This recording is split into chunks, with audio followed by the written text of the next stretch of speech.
Assalamualaikum warahmatullahi wabarakatuh. Bismillahirrahmanirrahim. Alhamdulillahi rabbil alamin. Wa bihi nasta'inu ala umuri dunya waddin. Wassalatu wassalamu ala asyrafil anbiya'i wal mursalin. Wa ala alihi wa sahbihi ajma'in. Wala hawla wala quwwata illa billahil aliyyil azim. Allahumma sayyiban nafi'an, Allahumma sayyiban nafi'an, Allahumma sayyiban nafi'an, Allahumma inna nas'aluka ilman nafi'a wa rizqan thayyiban wasi'a wa amalan mutaqabbala amin ya rabbal alamin. Bahwasanya nanti di surga penduduk surga akan melihat Allah Azza wa Jalla. Dan Nabi sallallahu alaihi wasallam memberikan perumpamaan, innakum satarawna rabbakum, kalian akan melihat Tuhan kalian, kama tarawna al-qamar lailatal badri, sebagaimana kalian melihat bulan purnama tanpa berdesak-desakan. Selanjutnya hadis ini perumpamaan dari Nabi sallallahu alaihi wasallam bagaimana penduduk surga melihat Allah, yang merupakan kenikmatan tertinggi di surga, kenikmatan melihat Allah. Yang mau kita bahas adalah yang namanya melihat itu matanya tertuju kepada suatu arah apa tidak. Dan Nabi menggambarkannya bagaimana? Seperti melihat bulan purnama. Seperti melihat bulan purnama, artinya jelas sekali, tanpa berdesak-desakan. Tanpa berdesak-desakan. Artinya bukan satu yang sama. Mana. Nah, kalau begitu harus berdesak-desakan. Jadi seperti melihat bulan purnama tanpa berdesak-desakan. Artinya melihatnya dengan sangat gamblang sekali. Yang namanya melihat tertuju pada suatu arah. Arahnya kemana? Ke atas.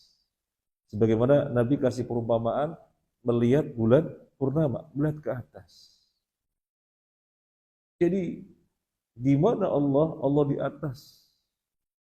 Terlalu banyak ayat yang menunjukkan dan hadis yang menunjukkan Allah di atas. Sampai Ibnu Qayyim menyebutkan kurang lebih ada 2000 dalil yang menyebutkan Allah di atas. Yang kemudian mereka tidak percaya, kok dikatakan di atas? Kok dikatakan di atas? Berarti butuh pada suatu arah. Arah itu makhluk. Masa Allah butuh makhluk? Masa ditunjuk begini ke atas? Berarti butuh arah. Berarti terkait dengan arah. Jadi sekian banyak dalil yang menunjukkan Allah di atas. Mereka tolak dengan dalih. Jangan pernah menyamakan Allah dengan makhluknya. Siapa yang pernah menyamakan Allah dengan makhluknya? Kita mengatakan, kita meyakini Allah di atas, sebagaimana Allah menginformasikan dirinya, demikian di atas. Sesungguhnya merekalah yang terjebak menyerupakan Allah dengan makhluk. Karena mereka sudah memiliki pemahaman terlebih dahulu. Oh, di atas, berarti kayak makhluk di atas gitu. Jadi justru mereka yang terjerumus ke dalam penyerupaan Allah dengan makhluk. Seperti misalnya tangan, jangan diterjemahkan tangan, jangan dipahami tangan. Masa Allah punya tangan? Berarti kayak manusia dong. Jadi justru mereka yang maunya tidak menyamakan Allah dengan makhluk, tetapi justru mereka yang terjebak menyamakan Allah dengan makhluk. Karena ketika mereka mengatakan jangan mentakwil tangan dengan tangan, nanti menyamakan Allah dengan makhluk. Jadi mereka sudah memiliki pengertian tersendiri tangan sebagaimana yang mereka kehendaki, kemudian jangan seperti itu. Ini kan namanya mengkiaskan Allah dengan makhluk. Jadi sesungguhnya mereka sudah terjebak di dalam menyerupakan Allah. Adapun kita mengatakan dan meyakini sebagaimana yang Allah katakan, sebagaimana yang Nabi informasikan. Coba tanya kepada mereka, yakin melihat Allah nanti di surga? Mereka nggak bisa menolak, harus mengatakan yakin karena hadisnya sahih. Hadisnya sahih, pasti mereka mengatakan yakin. Kemudian ketika mereka dikejar, melihat Allahnya bagaimana? Jawaban mereka apa? Kalau kalau Mu'tazilah jujur. Kalau Mu'tazilah jujur. Jujur bagaimana? Dari awal Mu'tazilah mengatakan Allah tidak ditanyakan di mana. Dan jangan pernah menanyakan Allah di mana.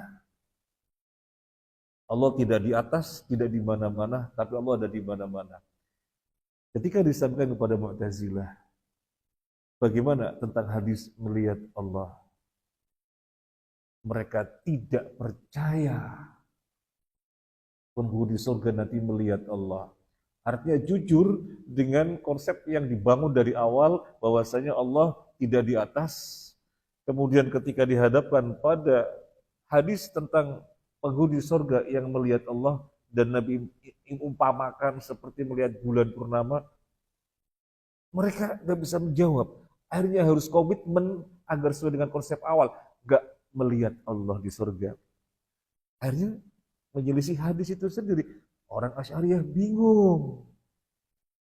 Orang Asy'ariyah bingung karena sudah punya konsep jangan mengatakan Allah di atas. Ketika di hadapan hadis ini bahwasanya penghuni surga akan melihat Allah, mereka yakin percaya karena itu hadis nggak bisa ditolak, hadis sesuai. Gimana melihatnya? Ya nggak gimana-gimana. Nggak gimana-gimana. Apa muter-muter begini karena di mana-mana. Yang namanya melihat Allah, Nabi informasikan seperti melihat bulan purnama. Akhirnya mereka mengatakan, ia tidak melihat ke suatu arah. Loh, melihat Allah dengan gamblang kok tidak melihat kepada suatu arah. Kalau tidak melihat kepada suatu arah berarti mimpi. Dan ini bukan mimpi. Nah, itulah para jamaah.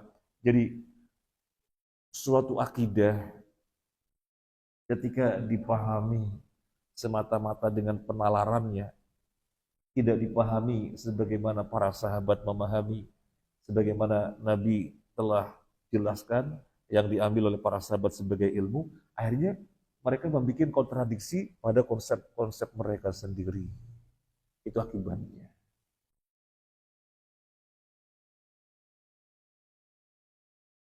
Jadi ketika dikatakan Allah di atas, mereka sudah memiliki deskripsi, di atas kayak makhluk. Jadi mereka sesungguhnya yang sudah terjebak menyamakan Allah dengan makhluk.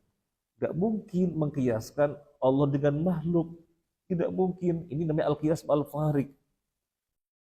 Pengkiasan sesuatu dengan sesuatu itu ketika ada kemiripan, maka bisa dikiaskan. Orang Indonesia zakat fitrahnya pakai apa? Beras. Dikiaskan dengan apa? Dengan korma. Sama-sama ada kemiripan sebagai makanan pokok. Itu namanya kias. Lah, gimana mengkiaskan Allah dengan makhluk? Ketika Allah punya tangan, jangan begitu. Nanti menyamakan Allah dengan makhluk. Mereka sudah punya gambaran tangan sebagaimana yang mereka kehendaki. Ini namanya mengkiaskan Allah dengan makhluk. Maka mereka harus jujur. Allah sudah berfirman, "Fala tadribu lillahil amthal, innallaha ya'lamu antum la ta'lamun." Jangan membuat perumpamaan-perumpamaan untuk Allah. Sesungguhnya Allah mengetahui kalian yang tidak tahu. Kalau mau kita lihat, dalil-dalil sangat banyak. Misalnya, aamintum man fis sama, apakah kalian merasa aman terhadap zat yang di atas? Mau dipahami apa? Yakhafuna rabbahum min fawqihim. Para malaikat takut kepada Allah yang berada di atas mereka. Ta'rujul malaikat waruh ilaihi fi yaumin kana miqdaruhu 50 alf sanah. Para malaikat termasuk Jibril naik menghadap Allah di dalam sehari yang seperti 50.000 tahun. Kemudian malaikat asar tadi bergantian naik melaporkan amalan. Nanti subuh naik melaporkan amalan. Allah turunkan Al-Quran dari atas. Dan mereka dengan peringatan yang mereka miliki, biasanya 17 Ramadan. Mereka menyebut peringatan apa? Apa artinya nuzul? Turun. Dari mana turun? Dari atas. Gak ada dalil mengatakan maji'ul Quran, tidak ada. Adanya nuzulul Quran. Kemudian Nabi SAW ketika haji wada ini sudah kita sampaikan pada pertemuan lalu, bahkan sering. Nabi menyampaikan beberapa perkara dalam haji wada. Yang pertama, tidak boleh ada pembunuhan karena darah muslim adalah halal. Yang kedua, harta muslim adalah halal, tidak boleh ada riba. Yang ketiga, tentang wanita, istri maksudnya. Takutlah kalian kepada Allah tentang istri. Karena istri kalian mendapatinya sebagai halal dengan kalimat Allah. Sebelumnya haram, kemudian jadi halal dengan kalimat Allah. Dan kemudian tentang suami, seorang istri harus patuh sepenuhnya dengan suami sampai ketika suami tidak meridhoi ada seseorang untuk masuk ke rumahnya, jangan sekali-kali istri memasukkan orang tersebut, meskipun keluarganya. Kemudian pesan apa lagi dalam haji wada yang berikutnya? Nabi berpesan, taraktu fikum amroini lan tadillu in tamassaktum bihima abada kitaballahi wa rasul wa sunnata rasul kama qala Nabi. Dua perkara yang Nabi tinggalkan yang tidak pernah akan tersesat siapa yang berpegang dengan keduanya, Al-Quran dan hadis. Kemudian Nabi bertanya, apakah kau sudah sampaikan? Para sahabat, iya, sudah kau sampaikan. Hal balagtu, apakah kau sudah sampaikan? Para sahabat jawab lagi, iya, sudah kau sampaikan ya Rasulullah. Nabi ulangi sampai 3 kali, hal balagtu, apakah kau sudah sampaikan? Iya, kau sudah sampaikan ya Rasulullah. Allahumma syahad. Yang melihat Nabi menuju ke atas, Allahumma syahad. Ya Allah, persaksikanlah. Aku sudah sampaikan dan mereka menjawab, sudah aku sampaikan. Allahumma syahad. Yang menyaksikan berapa sahabat? Dalam haji wada berapa sahabat? 100.000. Apakah Nabi mengatakan, ini eto-eto ya, ini rumusan. Allah di atas itu rumusan. Ini bukan makna sebenarnya. Apa Nabi mengatakan begitu? Ini bukan makna sebenarnya, Allah di atas, bukan makna sebenarnya begitu. Ada begitu. Terlalu banyak. Masalahnya masalah hidayah. Jadi disampaikan banyak dalil dan gamblang, ya namanya hidayah. Sudah urusan Allah Azza wa Jalla. Yang terpenting kita menyampaikan dan menyampaikan.